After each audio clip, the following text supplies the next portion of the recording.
Yes, today is Father's Day, and as many of you know, holidays aren't always the happiest of days, especially for those of you who are here in the narcissistic, toxic abuse recovery space. For those of you new here, I've been broken up with over 100 times over the last 5 years, and those were the most excruciating, painful, traumatic, drama-filled, just whatever 5 years I've ever been through in my whole life.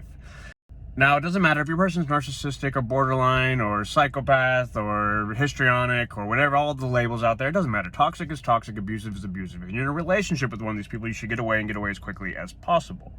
Like I said, I lost myself over the last 5 years in just about every way possible. Lost my mental health, my finances, my physical health, my spiritual health. Became unrecognizable to the people who know me best. And like I said, I mean, today is Father's Day, and for me, this is a very sad day for me, and I don't really think about it a lot. So I kind of make this video today because I know I'm not the only one who's been through something like I went through, and holidays can just be rough, you know.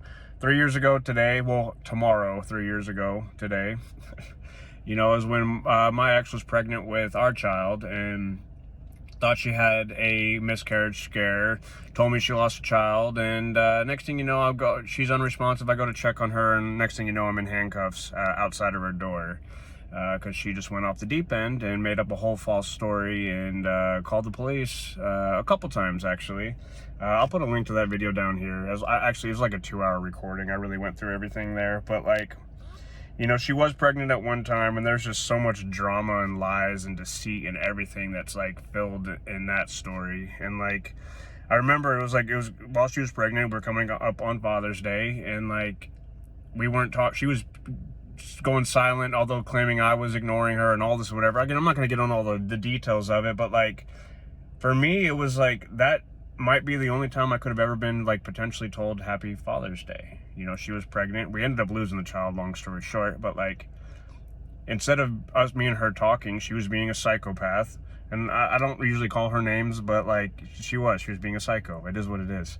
And like, so we weren't even together on that day, and the next day, you know, I'm in handcuffs because she lied to the police. You know, and then a week later, the reason why I was concerned in showing up at the door of my pregnant girlfriend, a week later, she collapsed on the floor and then actually lost the baby and was rushed to the hospital.